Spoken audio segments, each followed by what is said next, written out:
अगर आपको आज का एपिसोड पसंद आए तो द ब्लैंक पेज ऑफिशियल को सब्सक्राइब ज़रूर करिएगा और बेल आइकन को प्रेस करना मत भूलिएगा।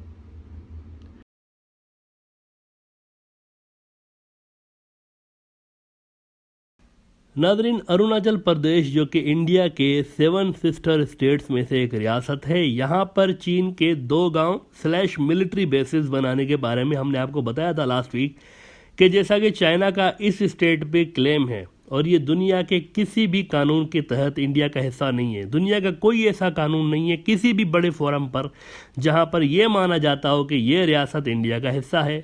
There is no international border between China and India, it's all disputed, क्योंकि इंडिया ने इस मसले को हल करने के लिए कभी भी कोई कोशिश की ही नहीं।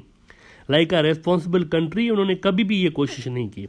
1947 के बाद चाइना का इवन पाकिस्तान के साथ भी सरहदी क्लेम था। ये बात आप में से कम लोग जानते होंगे कि पाकिस्तान के साथ भी उनके सरहदी तनाज़ात थे। यानी जो बाउंड्रीज अंग्रेज़ बड़ा गंद मचा के गए थे, असल में बड़ा गंद मचा के गए थे।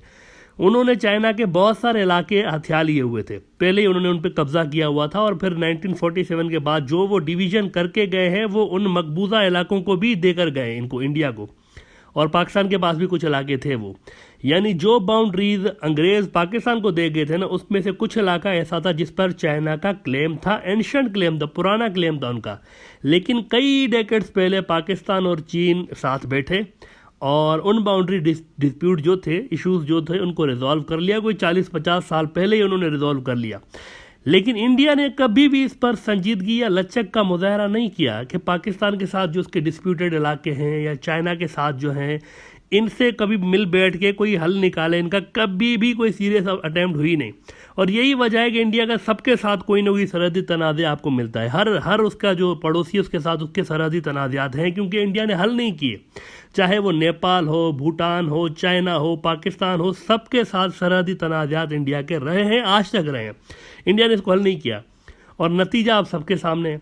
चाइना मुस्तकिल तौर पर अहम जगहों पर अपने मिलिट्री बेसिस बनाता जा रहा है और गांव की सूरत में, गांव के रूप में बनाता जा रहा है अलॉन्ग द एलएसी। और ये याद रहे कि ये सारे जो कंस्ट्रक्शंस वहाँ हो रही हैं जो कि चाइना और इंडिया के बीच डिस्प्यूटेड इलाके हैं ना, वहाँ पर हो रही हैं। बाकी जो इंडिया का मेन लैंड है, चाइना ने इस पर कोई बात नहीं की।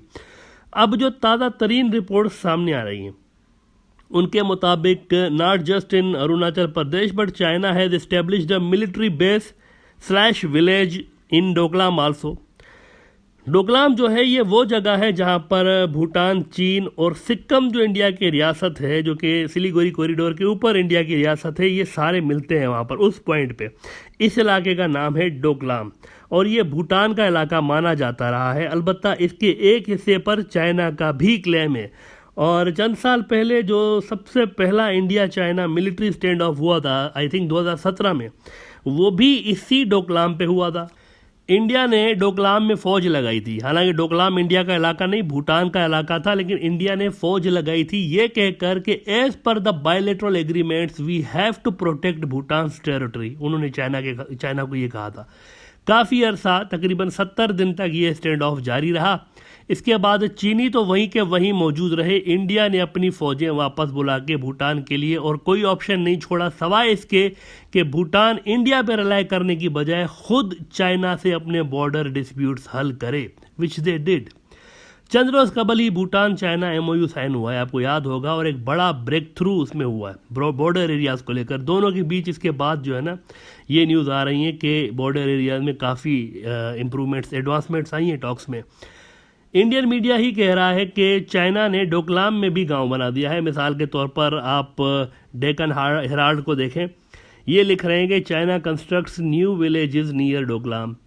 और ये कब बनाए हैं? गुज़िश्ता साल जब चाइना लद्दाख के अंदर आया था, अप्रैल 2020 में, इसके आसपास कहीं ये गांव स्लैश मिलिट्री बेस जो हैं ये उन्होंने बनाना शुरू किए हैं इसके आसपास। यानी 2020 तक ये गांव वहाँ पर नहीं था, अब सेटेलाइट में शो हो रहा है कि है वहाँ पर। Now what was that? ये क्या था? डोकलाम नक्शे में तो भूटान के अंदर है, तो यहाँ चीन के आने पे इंडिया के लिए क्या मसला है? इंपॉर्टेंट क्वेश्चन है ना। इंडिया के लिए क्या मसला है? दो मसले हैं इंडिया के लिए बेसिकली। एक तो ये कि डोकलाम के अंदर चाइना के आने का मतलब है कि भूटान ने चीन के साथ बॉर्डर एग्रीमेंट्स करके एरियाज की लेन देन कर ली है आपस में, कि कहाँ तक चीन जा सकता है, कहाँ से भूटान जो है उसकी टेरिटरी शुरू होती है। उन्होंने एग्रीमेंट्स कर ली हैं। भूटान जो है और चीन जो है इनके बीच मामला हल हो गए विदाउट इंडियन इन्वॉल्वमेंट। पहले इंडियन इन्वॉल्वमेंट होती थी जब भी टॉक्स होती थी, अब उन्होंने इंडिया के बिना ही मामला हल कर लिए।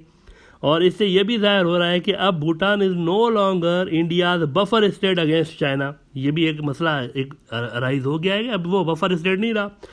एक तो ये मसला है।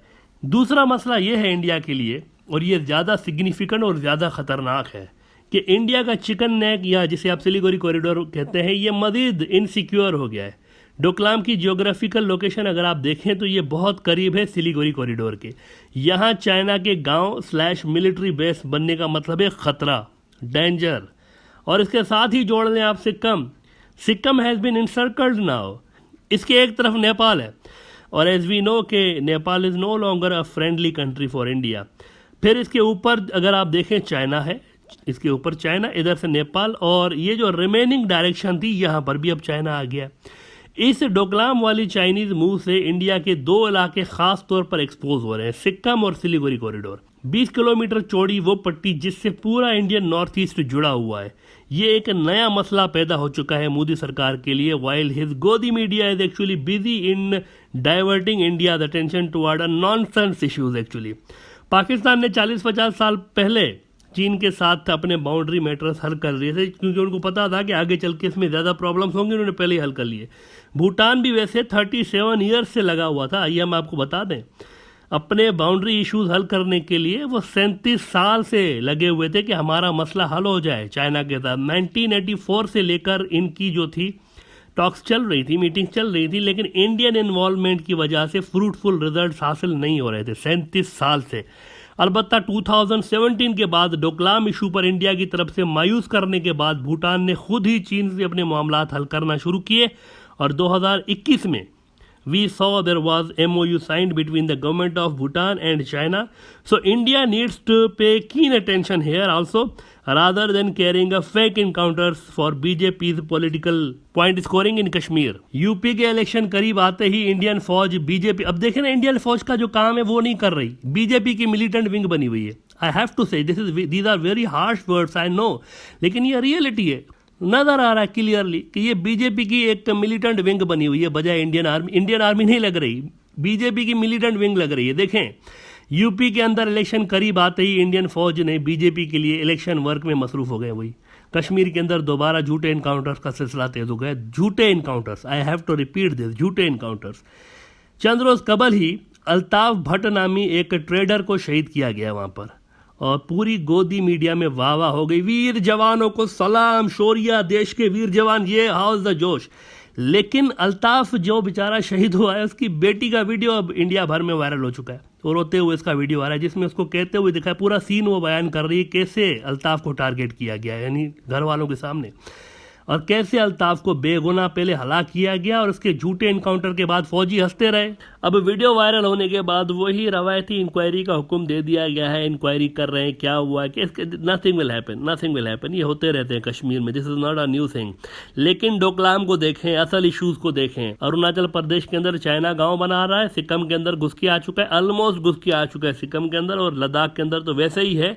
Indian forces should focus there on China, यानी उनके सिलीगुड़ी कॉरिडोर के ऊपर आ गया है। वहाँ देखें, कश्मीर को नहीं देखें। इमीडिएट थ्रेट वहाँ पर है असल में, उस फ्रंट पे, वो जो नॉर्थ ईस्ट वाला फ्रंट है, वहाँ पे असल खतरा है।